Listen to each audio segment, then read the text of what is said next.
Big warm welcome to all of you this evening.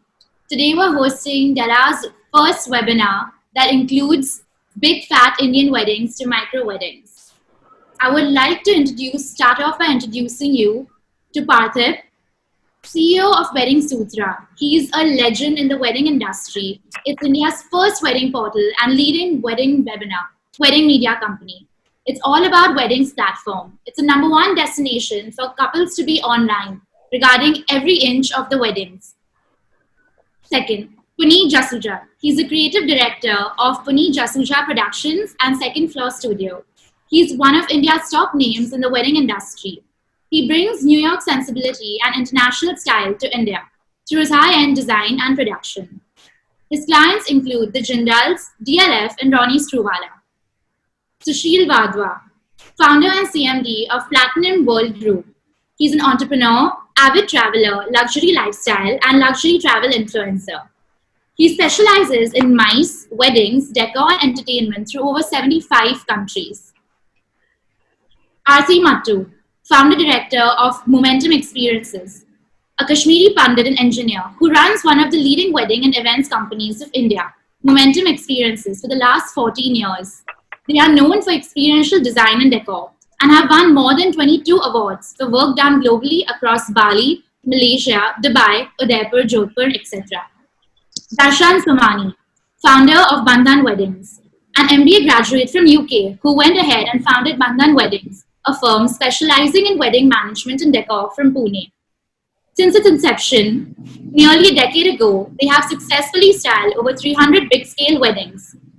And lastly, to begin with, is our moderator, Mr. Jimmy Mistry, who's a hotelier, adventurer, managing director of Della Group. I welcome all of you, and now I will hand it over to the moderator to begin today's panel discussion.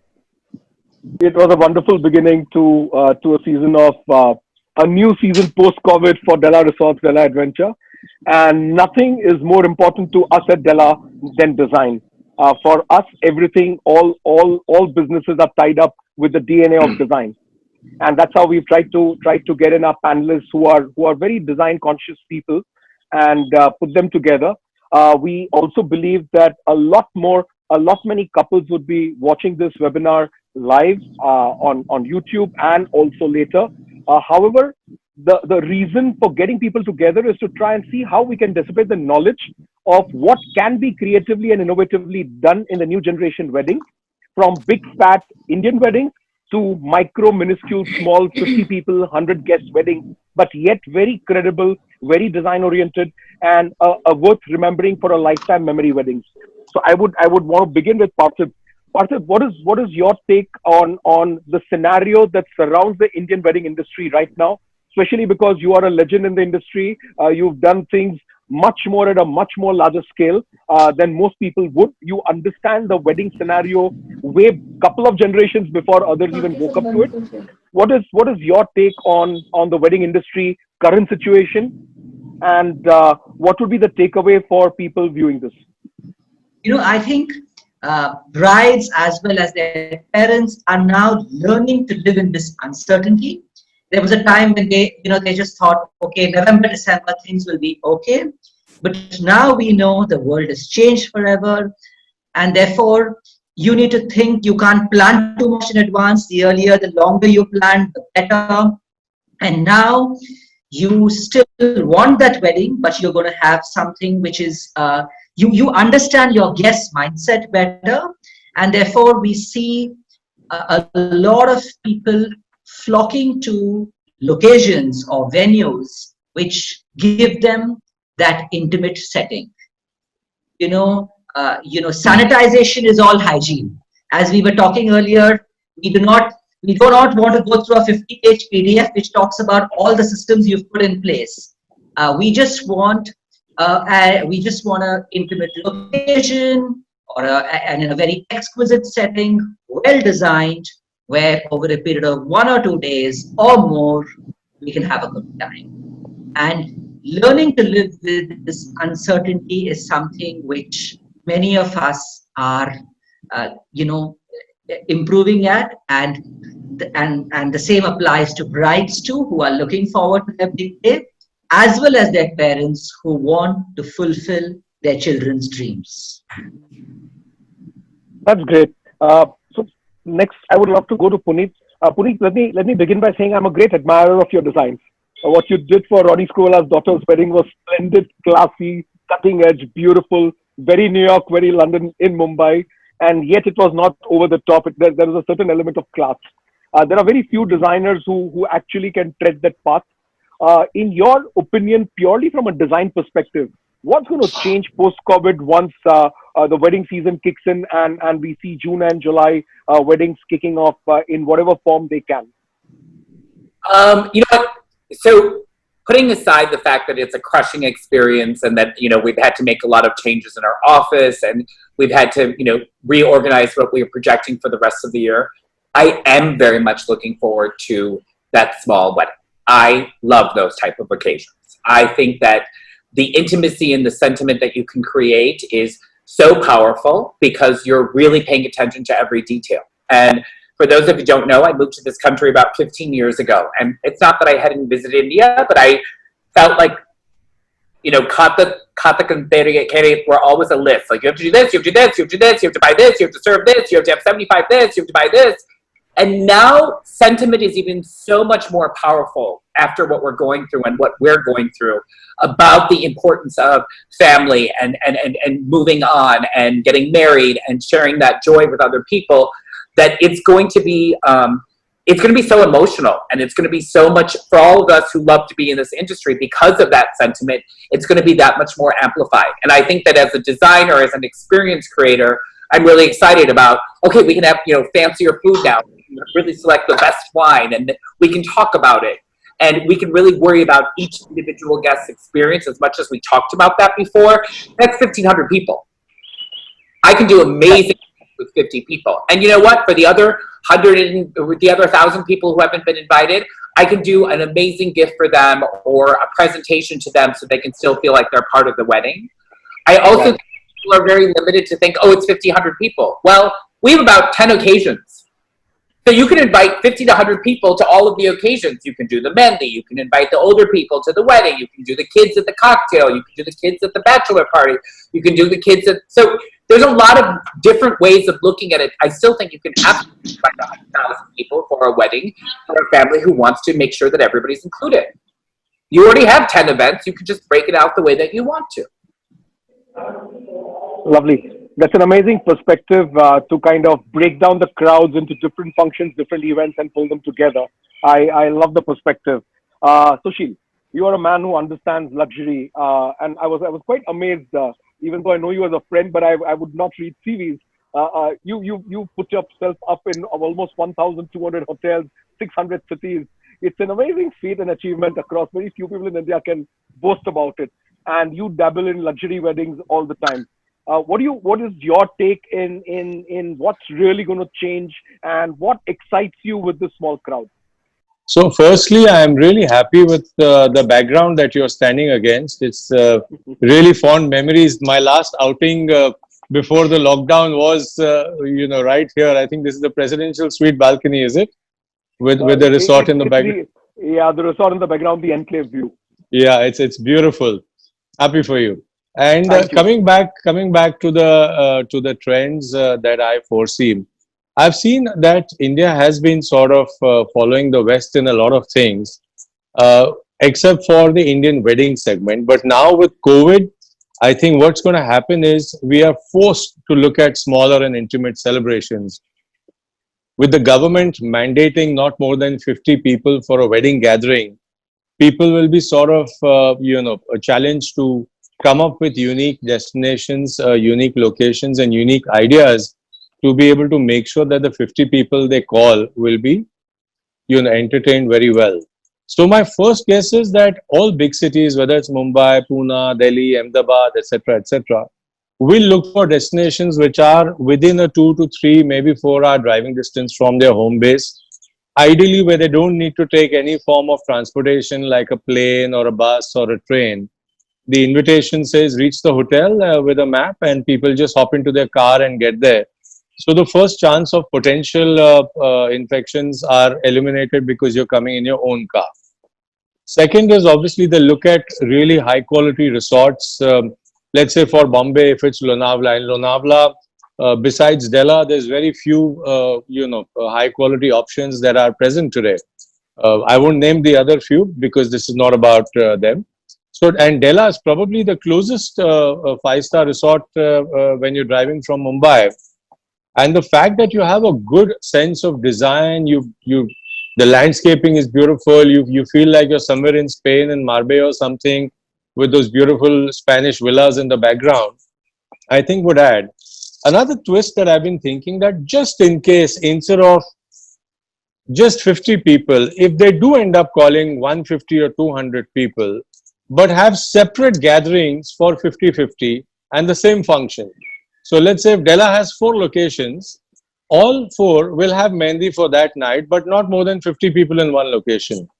Provided our audience can be controlled and they don't run from one location to another, that could be another way of using your creativity. Because in somewhere I heard in New Zealand and some other countries, they're doing this with sporting events where they're able to get in 10,000 people in a stadium people by virtue of creating separate enclosures of not more than 50 to 100 each. So that could be one idea that I would like to experiment. If people say that, no, we can't cut our list and we have, 100 people or 200 people, then we have 2 pockets of 50 people and we have our team and your team to sort of monitor, and even somebody from the family side. But listen, we'll have Mehndi for everybody in the same day. The couple can move from one location to another so that people are able to meet them. But the guests, we try and restrict it to not more than 50 people in one pocket or in one lawn or one venue. So you still have the same celebration while maintaining the protocol and the safety standards required for, COVID safety precautions. So that would be my thought on it for now.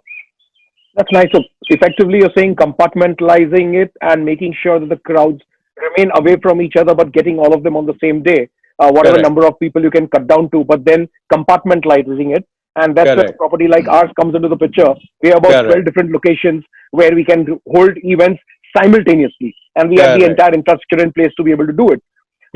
My next question goes to Aarti. Aarti, you're an educationalist, and we all would love to hear a very different perspective, because you would be speaking to people across. And what's the pulse that you're getting from couples who are ready to be married and their families? So I'm equally, it's great. I think your view is better than mine. So that sort of says it all. So I'm equally jealous of, where you are at, especially because me, Sushil, and a few of us were there, and it was amazing, to be there, and especially in data. My heart is sort of set on data by Della. So I think a very good evening to all the other co-panelists out here, my friends and those who I know and some of them I don't know, and all the viewers. I think the first and foremost is to be glad and be aware of the blessing that all of us are at homes or wherever we are safe, we are fine, and we are absolutely healthy. We have food to eat, we have internet, we are able to do webinars and all of that. I think we just tend to overlook these small blessings. My compliments for you to have put this together. We're able to put in a bit of hope and positivity and encouragement towards the future, even though it's a little distant future. I think we would have been successful already in doing this webinar. Jimmy, personally, I and my company Momentum, we've always been into something which is larger than life celebrations. So honestly, for me, it's beyond me to understand what one could do for 50 people. It's not about the number of people. It's more about the scale and the canvas that we are usually used to do. Having said that, I am a firm believer of the fact that it's not going to be the new normal at all. It is just a pause button. Understanding what human psyche and what human nature in general is, I feel the minute we have a vaccine and life goes back to normal, our industry is going to be the first one to come back to normal, and we are the people who are going to ensure that everybody else steps out and has fun, enjoys, indulges, and feels normal and adds to that entire happiness quotient of the world in our country. I think it's not gone anywhere. It's just a small pause. So a pause is a great thing. You just, like a runner, you just set back a little, you come back with all your force and power and raring to go. I'm waiting for that to happen. That's my bit. Lovely. Lovely. Aarti, they say that a positive minded person looks for an opportunity in every calamity, and a negative minded person looks for a calamity in every opportunity. I think we Absolutely. all are positive minded and we are looking for opportunities in the calamity that is there and trying to see how we can make people's lives better. If it's 50 people, so be it. If it's 100 people, so be it. But how can we make it really special? That's something that drives us, and I think all of us are unanimous on it. Next panelist is Dr. Rajat. So Rajat, you have done your PhD in hospitality management. Wow. I feel like a complete loser who's never studied hospitality a day in my life. I just got into a backdoor entry in hospitality. And now that we've been on it for the last 10 years, we really struggle hard and strive to make sure we create experiences in hospitality that are unique. So what is your take and what's your gut feeling about the weddings to come now this season? There are two ways to look at it, Jimmy. The first is that I am very positive that in coming couple of months we'll be back on the track, and I know it will be like I'm sitting in a Jaipur for managing a big fat wedding. I still say a big fat wedding in the standard because there is a wedding on 30th. So it's a 50 people, doesn't matter. People have money, people are spending money. It's on us how we make them spend money. So we are classifying the marriage into four different parts. As Sushil sir said that we have a Mehndi function for different 50 people. We are canvassing the entire function with a new design of Mehndi. Okay, we are doing a Sangeet for a different set of audience, which is completely youth. Okay, we are doing a Haldi function, which is again for the ladies, and the wedding for the old age people. So people are spending money, no matter with the 50, 150 or 200. So it's on us how we take it ahead. So I say that in coming, it's on a wedding planner how we canvas it the entire scenario, how we present the entire thing to the client, and they're ready to spend the money. So be it 50, be it 150, be it 200. It's on us how we make them spend the money. They're spending it right now, as per my understanding. Lovely. I wish we could do the same in hospitality. Give them 50 rooms and yet charge them for the 400 rooms across. Like it's a 5 functions in a one go. I 250 get it. people are coming, so it's going good. As of now, it's going good. People are motivated towards doing it. They don't have any option towards, so they have to Lovely. accept it and move on. Yeah, but what happens, Rajat, in hospitality, balancing out, as events is always freelancing, they can come in and they can go away. But in hospitality, you Absolutely. need to have permanent resources across to cater to, be it you're catering to 50 or catering to 500. You need to have your resources in place, and people's livelihoods, people's jobs, people's families are dependent on this permanent source of income. So the responsibility becomes even enormous to make sure that you hold. I'm proud to say that we are one of those organizations that haven't let go of a single person till now. People have gone home. I don't have the heart to tell anybody that sorry, do not come back. We are in regular contact and connect with all our people and trying to just hold on and see each day as it comes how we can make their lives simpler and better and hold their hands tight enough to get everybody. My job as a leader is to make sure I get the jobs back for my people as soon as possible. That's great. Darshan, you do a lot of weddings from Pune, Yes. and you do some real big numbers. Would love to hear your perspective as to what is your pulse of the Pune industry in terms of weddings. What's happening? What are their how excited are they with these numbers, or how scared are they with these numbers? I'm completely agree with Aarti. The way she said, it's just a pause. And in fact, I feel there will be huge demand for all of us post Diwali, as most of the summer and spring weddings has shifted to the winter and early 2021. But as morals are very limited, there will be huge gap in demand and supply. People will start getting married of the any day. So, there will be a trend, or the people believe that her din shubh hai. So, means every day is going to be auspicious. This is going to be a new trend, and people will marry in larger numbers. This is just a pause. People are little scared, but I'm sure once Corona is over, the big fat weddings will start again. Yeah, I guess so. I no one knows when. We are all hopeful for it, and we all hope the nightmare gets over. The sooner it gets over, the better. But the reality is quite grim, and yeah, we all are feeling the pain. You, me, all of us around. And like Aarti said, we are the fortunate ones. We are the happier ones. There are people who are really feeling the pain a lot more than what we are. So, Parthip, coming back to you. Uh, now with the wedding scenario on ground reality, a lot of technology will be incorporated to try and get the guests feel as if they are a part and parcel of the event and the function to the best of their ability. So would you be able to throw some light on the kind of technologies that would be incorporated to make sure that this is there? Because this will be a new dimension to weddings, not just like a Zoom call or a Zoom webinar, but try and see it will be a whole production unit which will be predominantly for the online segment and broadcasting. So as I have been telling everybody that human contact is the biggest luxury right now. And what, after all this time we've spent on webinars, emails, WhatsApp, we are really going to be looking forward to meeting people in person. And therefore, that is why we will want to come to a Della where we can meet people and there's a contact with the service providers. And therefore, I do see technology having a bigger role, maybe a different role, but a bigger role than earlier, no, because we have enough and more of it in our lives. And what will be the biggest luxury for us is if we are able to move from 100 guests to 150 guests. It's not about excitement that 2,000 people can watch this on Zoom or whatever. You'll be happy if 20 relatives and best friends who are unable to travel for whatever reason that becomes just as a plan B.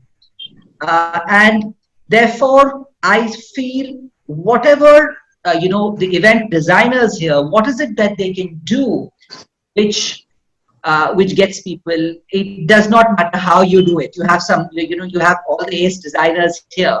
It is what makes you just feel happy and does not remind you of, so many things have happened in our lives in the last couple of months, in others' lives. And whether it's technology, whether it's food, whatever, which gets you closer to people, that is what I feel is the ultimate luxury. That's well said. Punit, would you like to throw light on what's going to be really changing in the design scenario?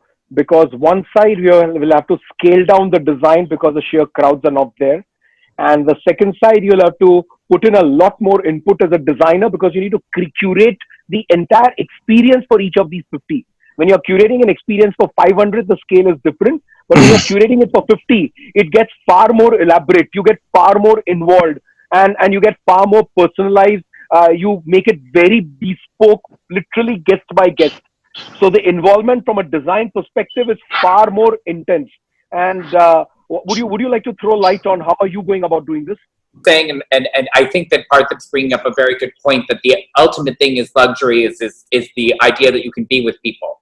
But in that bridge period of time, I think that with technology and with design, from the moment that wedding process starts from that engagement to the arc of that completion, I think that my journey will be through that. So there might be 100 people at the wedding, let's say 50, but the other people who aren't involved, they're going to be they can't be there, but how do we include them? So I think that there's a pre-technology, a during technology, and a post-technology, first as a part of the design process where they get an invite or they get a video about the couple so they can get messages from the family about how they're thinking about them and saying that this is happening. Maybe there are some people who are live on the Zoom, maybe not 2,000 people because they don't want to be involved, but those extra 200 people get a package with the safa and some food and some way to get them more involved.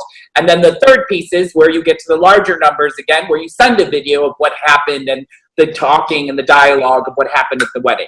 So that's that part of it. Now, once those 50 guests are decided, and those are the physical people, what they eat, when they arrive, what they like, I'll really want to address like, okay, this is this uncle, what does he like? What is his favorite things to eat? Like, how do we make sure that his welcome basket is his basket?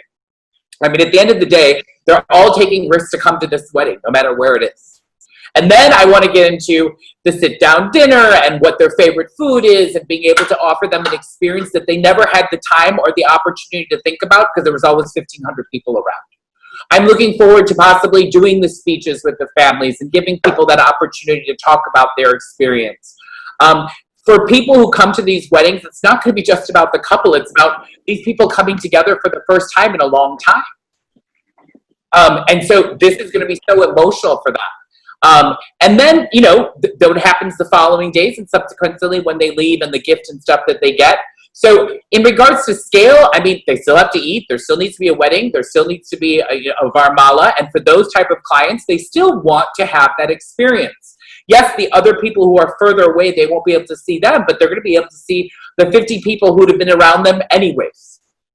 And when that's all over, we'll probably grab pieces of these intimate weddings. And there are a lot of brides out there, scarily enough, who do like small weddings and who are kind of like, yes, I can have my small wedding now. But when it comes back, it'll be like Lamborghini, Lamborghini, Lamborghini. And we will be so busy, we won't be able to see straight, because Indians are about social gatherings, and that's what they want to do. And we'll be so busy, we won't even be able to understand what's happening.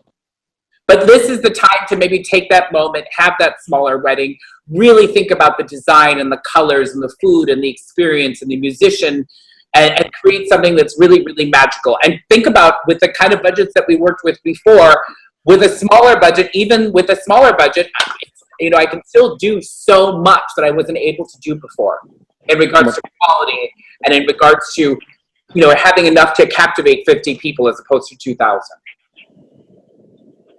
So I think that the design part will just be far more intimate, far more experiential. The technology piece will be important because, regardless if they don't come to the wedding, the family wants those phone calls from the guests being like, we're so happy for you. We can't be there with you, or we got the invitation, we couldn't travel because it's not safe for us right now, or whatever. But it's about connecting our hosts to all the people that they want to reach out to. That's my job. And if that's visually through gift or invitation or video or the actual experience or the video that comes out of it, it all needs to be connected very well because people will be paying attention to all the details. You put it up quite well. My take is on the similar lines. It's all about being sensitive to the current atmosphere. So Aarti, my next question goes to you. It's all about bringing in empathy in design, and that's what I've been telling the design fraternity, that we need to be problem solvers right now. We need to really be solution providers in any and every aspect. We need to empathize with the people a lot more than we used to do as designers. So within the wedding fraternity, how do you think the wedding designers and wedding planners are going to bring in this element of empathy with the families and the properties, and trying to marry the two together, and the event managers and the planners? How do you think this whole equation in the new scenario is going to work out? To me, my guess is as good as yours. But having said that, creativity, I believe, always is the best solution to any problem. Any problem can be solved with creativity.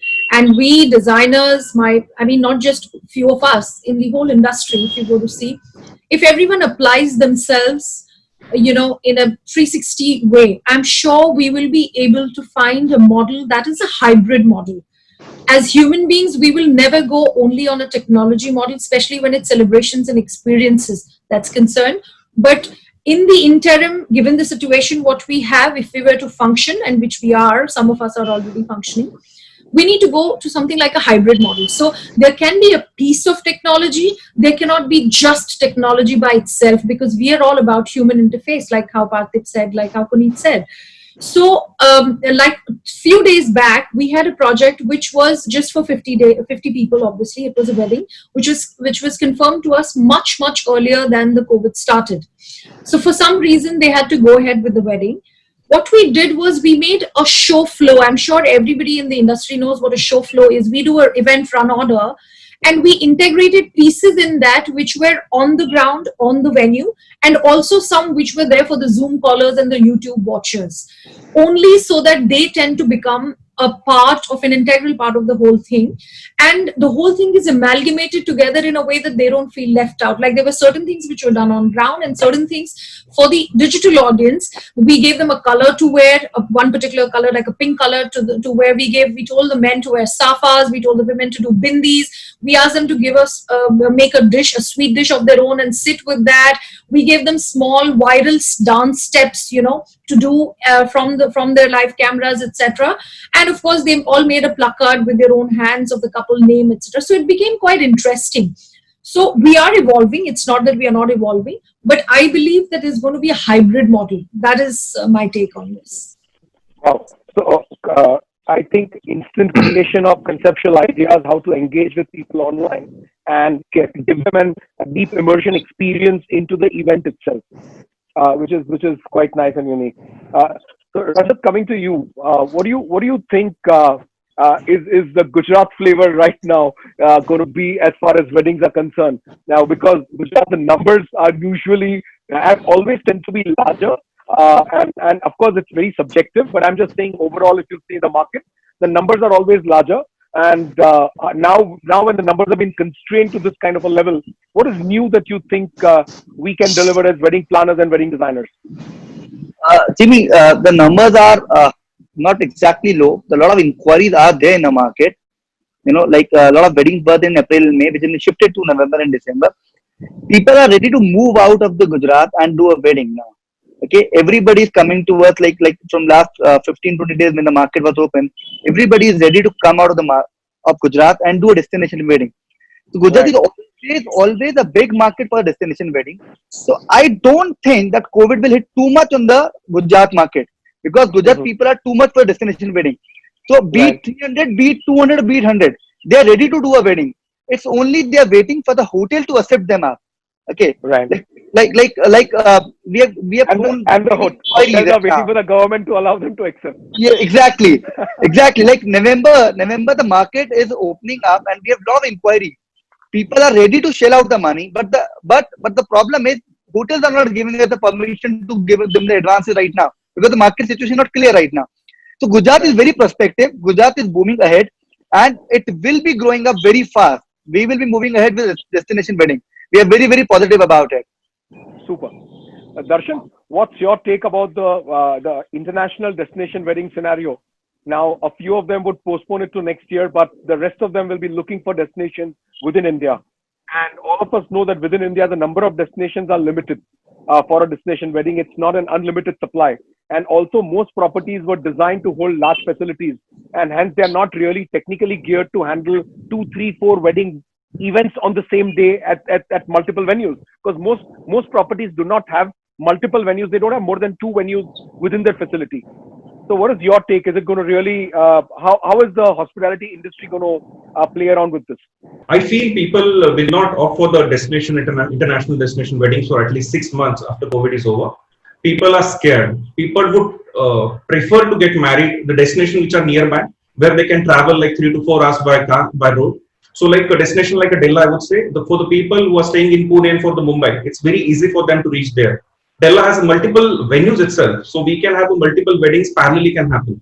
So each venue can accommodate a 50 packs wedding, so parallelly we can do the 4 weddings in a destination like a Della. So there will be huge demand for the destination, which are very close to the places where people can travel by roads. So my next question goes out to almost all the panelists one by one, and I'll start with Parthip. What are the 3 things that you would love to tell people who are getting married?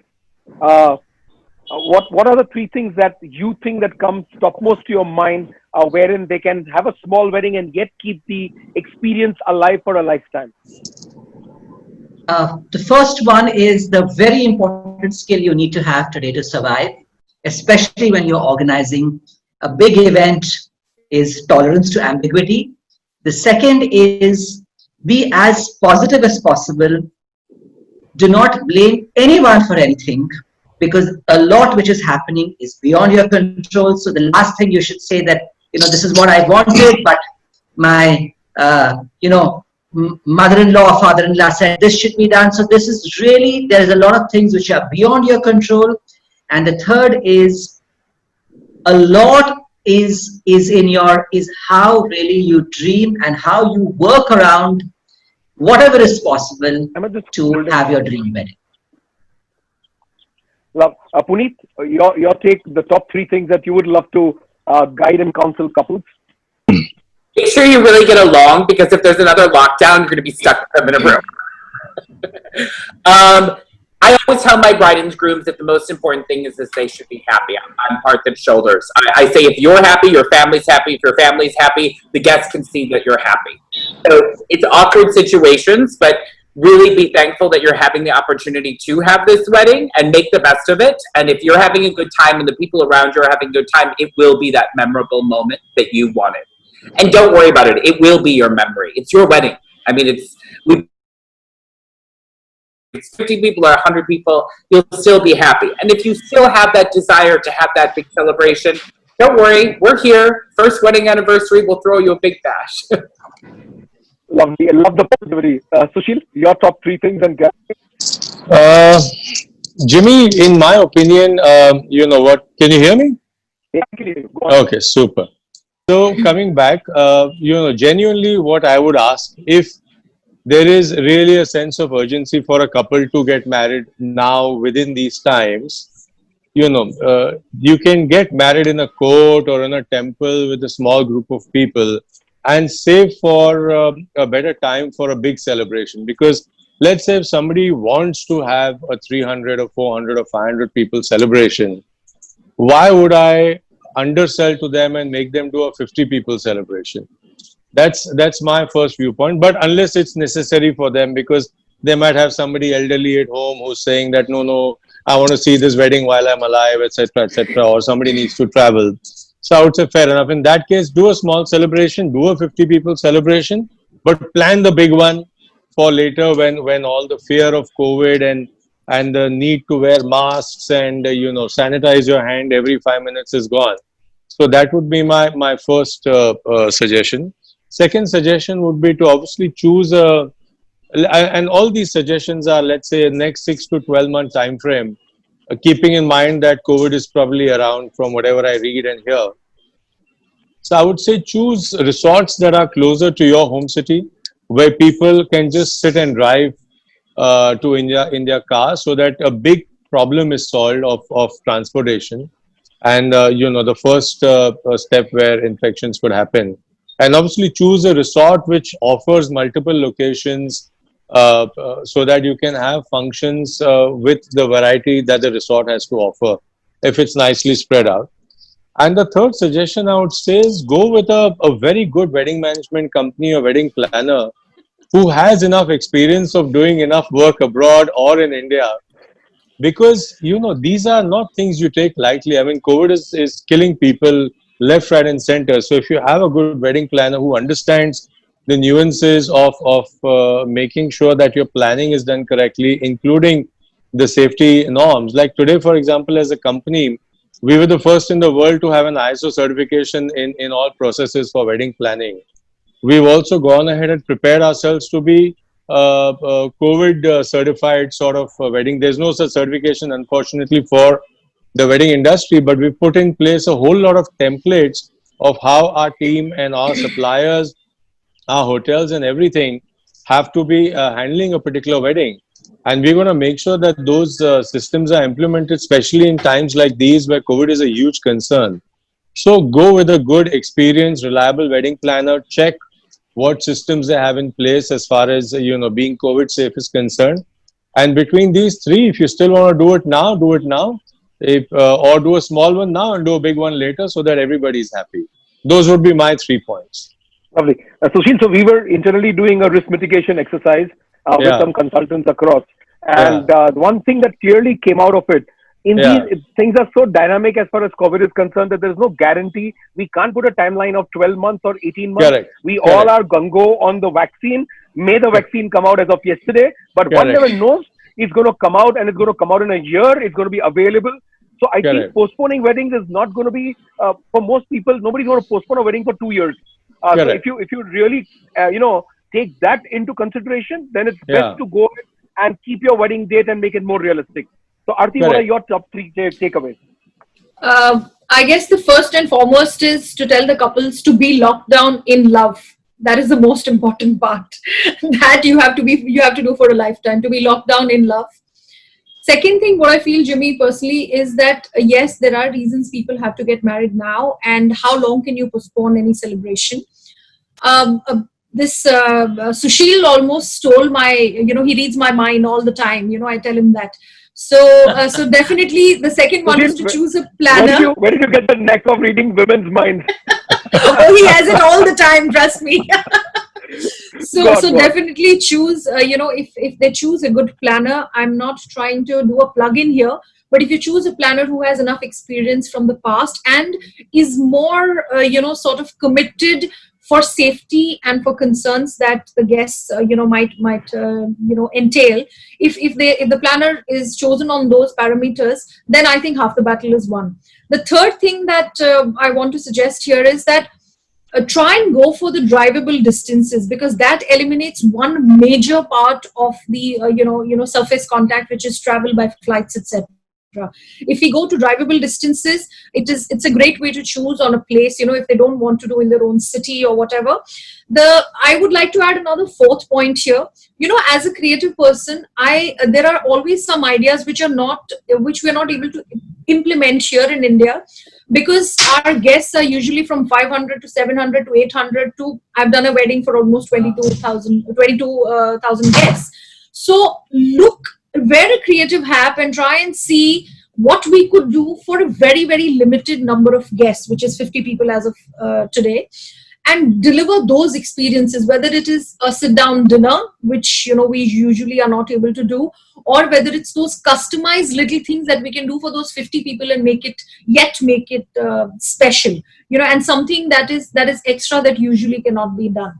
So I think we have to make it memorable. Our task is to make it memorable anyhow. So given the parameters of 50 people and the restrictions, if we can still deliver something which is something that stays immortal for them, we're good to go. Aarti, you summed it up so well, and I especially love the fourth point, because for me, curating those experiences and making it bespoke, in the world of design, we say bespoke design for a particular customer, where we are designing for one customer, one family, or one organization.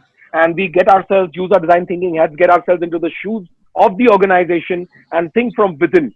So if you have a wedding planner who has the maturity to kind of understand it, yes, it will make a difference. Rajat, what are your top 3 takeaways? Key takeaway that we have to sit with them and we have to explain them that around 3 years back it was 1,000 people wedding. Now it came to 300 people in last couple of years. Destination came.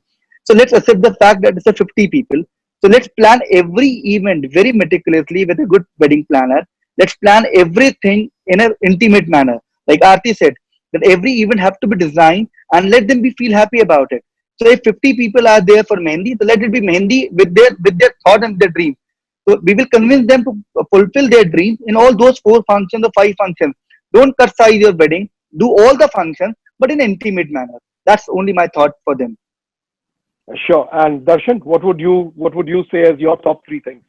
As social distancing and impeccable hygiene standards will be on top priority of everyone while organizing events. So selection of the hotel and resorts is very important. Secondly, if you have a right people on the board so that they can make your celebrations more memorable for all of you. And don't worry, don't be stressed. I'm sure things are going to be fine really soon. Don't stop planning your dream wedding because show must go on. Right. This again goes out to almost all of you as a common question, whoever would like to take it.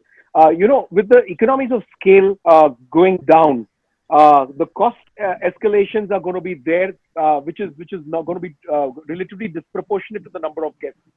How would you want to address it, and how would you want to handle it?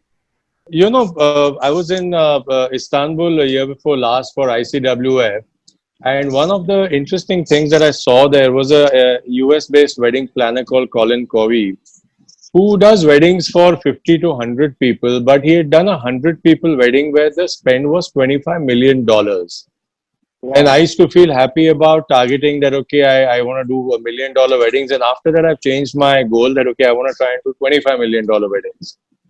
But now, obviously, it's 100 people. So it's pretty much in the same range that weddings are probably going to be for now, at least with COVID scare. So one is the level of detailing in decor. Now, this is the budgets he was doing was obviously not for COVID. So his was obviously the level of detailing in decor was something else altogether. From minutest thing, whether it's the napkin ring or, the menu card for each person, etc., etc. And then the profile of the artists that they use for each performance. I mean, getting the biggest names in the industry today to come and perform for a group of 50 people or 100 people will also add to the memories. Now, this is obviously for somebody who can afford and is not impacted by any situation like COVID or any pandemic, especially financially. Then again, so I personally feel that there's a lot of opportunities even to do small weddings with high value or high budgets. But you need to be lucky to get the right client. And somebody's gone off, so I don't know who's gone off now. And obviously you need to be having the right location and the choice of right artists, etc. So that would be my Sure. 2 bits on that. Now Parthip, over to you. So I've been having chats with some wedding professionals, and I was telling them the next webinar I would like to be a panelist or moderate on is EQ, emotional quotient, because that is so important whether you're a venue or a planner or a vendor. I think the value for anything you do, it has to be the emotional value. There was a time where our weddings were about the shosha.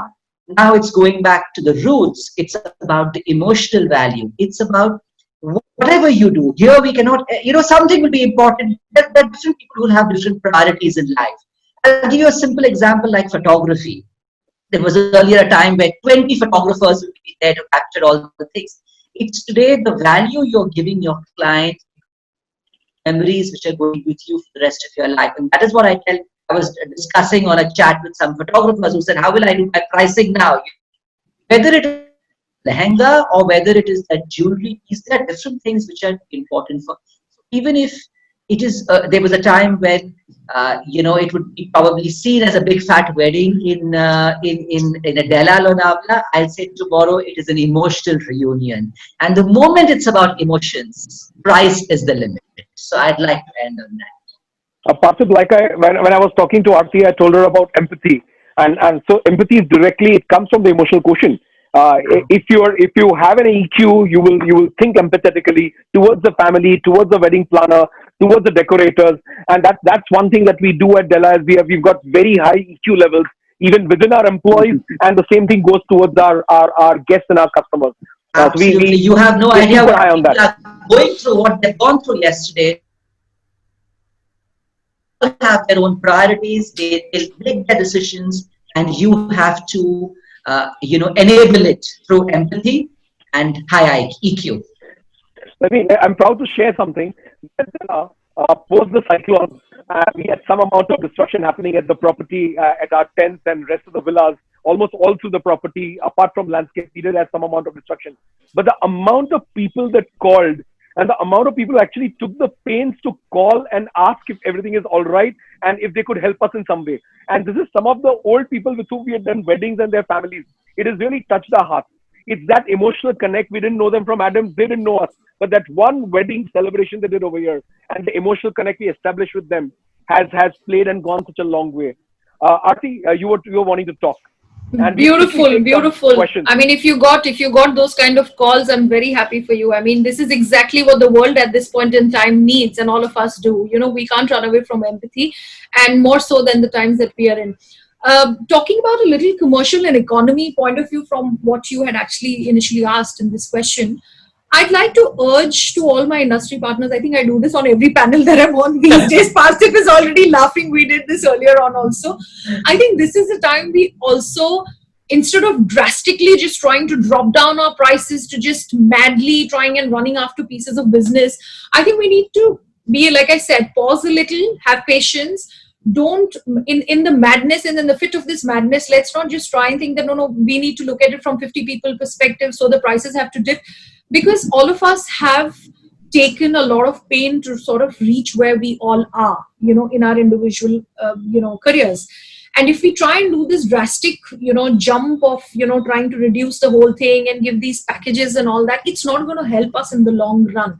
Because yes, that might work for the COVID times, but we have to remember that our career is not just there for just COVID times. Even after that, we've got a full race to run, and it's going to be so much more difficult to do that journey back again. So my request, my appeal, my suggestion to everybody in the industry at large is, don't try and look at it like an economic, methodical, mathematics. It is not that. Eventually, we got to pay our fee for what we do. It's a labor of our own love. And that cannot be measured by the number of people only. Yes, probably a catering plate can be numbered and valued at the number of people. But what that plate entails can still be much more richer and, you know, more joyful and more tasteful than what it ever was. So I want to tell everybody, just stick to your guns. That's all I want to sort of. Aarti, you hit the nail on the head. I completely agree with you. And even within hospitality, we've been discussing that lowering rates is not the solution. You were either ways on the cutting edge. You were anything lower and you'd be in a loss. Either ways, hospitality industry has been not really in a comfortable position. And all those hotels who lower their rates will lower it with the quality of service and the overall facility and the management. You cannot lower it down. On the contrary, times like these, cost escalations are going to happen. You'll have to budget out for those cost escalations and improve on the service, improve on the personal attention, improve on the client and the customer service, and take it to the hill, take it towards the delight. But don't talk about cutting any kind of amounts, because you will never come out of this. You're definitely for a bloodbath if you lower anything down. So all those hotels, all those resorts across India, anybody lowering prices is going to lower the cost and quality. People are there to take the advantage, Jimmy. People are there to take the advantage. We came with a campaign a week back that wedding cannot be done in packages. It is not possible for doing anything in a packages. It's a wedding. So plan it the way you want to. So anything we lower down the cost, it will kill us only. No, people will take advantage of us after 6 months. So better we have to be cool about it. I think a good idea would be to tell the clients that what we could offer and do something extra for you rather than trying and lowering the price. You know, I think that could be a great, we could go that extra mile rather than trying and saying that no, reduce your fee to half and let the hotel drop the price and let the vendor drop the price. I think we could rather offer that we could do an additional service and add some value. You know, that is the start off point. We at Della have always tried to value our services and never degrade ourselves by going lower on somebody's cost. And we said, okay, this is what we're going to charge, and we'll make sure that it's value for money. No matter what we charge, we'll try and roll that extra bit and give 2x of what we promised. So having said that, let's take some questions quickly. We have a couple of minutes to take 2 or 3 questions. Natalia, would you do the honors? Please go ahead. Hi, sorry, we're pressed for time. So I have 2 quick questions for you all. This one is open to all the panelists. Since everyone's talking about the challenges that we're facing in such a time, what will be the major opportunity that you all see from a shift from micro-Indian big fat weddings to micro weddings? Like I earlier said in my chat, that, you know, we could apply our creative thinking on the fact that what are those things which we could not earlier do for a larger gathering, and what are those which can be done in 50 people. Even if the client wants to indulge with 50 people, we could give him those ideas which can be implemented in a smaller number of, intimate gatherings. So probably that's one way of looking at it. Rajat, what is your view on this? I'm with the same opinion with Aarti, that now whatever we have not done yet, let's do that. Let's give them a special feel about it. Lovely. I guess there's a collective opinion across of the panel. We need to stretch the extra mile, don our thinking hats and see what more can be done, and keep emotions very high, like Parthip said. Keep empathy very high and think empathetically, and deliver results which will shock the industry, and people would be now able to compare domestic weddings with international weddings, because we are talking of the same client numbers, and there was always a disparity, and people would not be able to compare it, because we would say this is India's big fat wedding of 500 people, 1,000 people, 2,000 people, or 5,000 people, with ours 100 people in LA. So this is the time to be able to roll out the best creative talent that you have. Would you want to take a second question? The second question goes out to Sushil, to Darshan, and to Punit. What is one personal career highlight? Which is a favorite project of yours in terms of design? And do you see it being replicated in terms of a micro wedding? So, thank you, Natalia. And I want to first compliment you on the wonderful job you've done in putting this whole webinar together, and those reminder emails and WhatsApp messages. Hats off to you. Well done. We already feel a bit insecure that you're so meticulous with your planning that we might just go out of business like that, you know. Thank you for being a part of this panel. To each of you, it's a very special one for us. Yeah. Now it's difficult to pinpoint one experience or wedding that would be one of my favorites. Yeah. Let me talk about the last two ones which we had. Our last international wedding was in Dubai in Quite. February, and our last Indian destination wedding literally ended on the 14th of March at Jaipur. And that one we had a lot of COVID precautions in place because COVID had already sort of struck in by then. So in terms of decor, in terms of entertainment, in terms of food, cuisine, everything was sort of planned very meticulously, very thoughtfully. In fact, thanks to the lockdown, because of COVID, we haven't got to see the professional images and the video yet because everybody's gone in lockdown since we've come back. So we're waiting to see a lot of those things. But largely, I would say these two would be my immediate off the cuff because they were the last two weddings before the lockdown for us. So over to Darshan for his inputs. Darshan? Darshan is not giving Darshan right now. Neat, do you want to take over in the meantime? Darshan. Yeah, of course. I think you mean the special project of mine, at this point in time of life and career, now it's not like a special project. All projects are same. It's about your own brand, what has to sort of do justice to the work that we have got. However, I'll tell you quickly, we had a Jaisalmer wedding 2 years back. And it was a large, fat, big one. And after the whole wedding got over, I'm telling you about the challenge in that. That's why it remains special to us now. The whole wedding got over. We had 4 chartered flights and all that. And I flew in on the first charter because there was something I had to rush back. Because the wedding was over, so I knew that my team would handle the rest. After 2 chartered flights, the weather got so bad that the next 2 charter flights could not take off. And imagine we've delivered everything possible for the wedding. And now we are in a situation where there's no plan. And half of my team was also away from the venue. And 50% of the guests were there who were stranded. We had to literally turn around everything, open the hotels back. Some of them had other guests. And some of the food was not there. Everything had to be rearranged within like no time. And that is something my team did it on their own. I was here, I was frantic. I was literally biting my teeth that why did I have to fly out and I could have been there and this and that. But, to be able to handle that challenge after delivering the whole project was something that I will always remember. That's nice. Darshan, do you want to take this one? He will charge us for the darshan now. He started economy correction and dynamics already. And this is last question. If we have just a few minutes left, there are a lot of questions coming in about some advice. So I'd like to frame this one to Punit. We have a lot of upcoming wedding planners that are live tuning into the session today. Is there one particular piece of advice you'd like to give them in this scenario with micro wedding?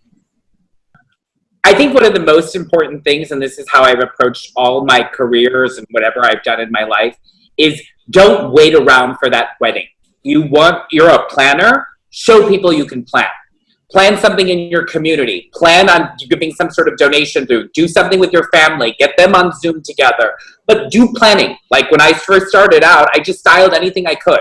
If somebody gave me a store, I styled it. If somebody gave me an option to do I just styled anything I could. When I first came to this country, I opened a store. Deepika Jindal came into my shop and she said, "Who does your styling?" I said, "I do." She says, "Come and do it for me."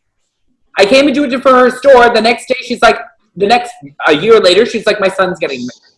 So don't think that this is a bad time, that you don't have any work. Forget it. Do it for free. Just continue planning, do things, organize things, get your Zoom calls once a week, help your mom organize her kitty party in a different way. But just show people that you're active and you're doing, and you'll learn, and people will see. You'll say, "This guy seems smart. We should hire him." Mattoo, I think we are now out of time. Would love to hear the word of thanks. Thank you so much, guys. Thank you, everybody. 3 cheers to Della, Jimmy, Natalia, all the co-panelists. Thank you. Lovely seeing everybody. And looking forward to coming to Manavla soon. Waiting to host you all here as soon as possible. That's a very realistic dream. Huh? We need to do our panel discussion there. Next one. I'm going to share a video for everyone who's missing Della right now.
Della is something that has to be experienced and not seen on a video. Especially I love the way you said data. it. I am a fan of data, Jimmy. Trust me. I mean, I'm a fan of Thank data. you. Seriously. To all of Makes me feel so happy. Yes. panel discussion. It was very insightful. Thank you for Thank calling you. us. Stay See safe. You guys. Della. See you soon. Thank you for calling us. See you Looking soon. forward to working with Thank you. Thank Jimmy, you. you must also do a webinar soon on how to look 20 years younger, huh? Coming up next. I was not able to believe that Natalia is daughter of Jimmy. Trust me. Thank I you saw you guys. yesterday in one of the webinar where you were wearing a cap, and I was thinking that it must be 35, 40 years of age of that person. Anyway, thank you all. Lovely Love being you here. all. Thank you. And, Thank you. and thank you for all the love you give us. Bye-bye. See you Thank you. soon. Take Thank you. care. Bye-bye. Bye-bye. See you Bye. soon. Bye bye. Thank you.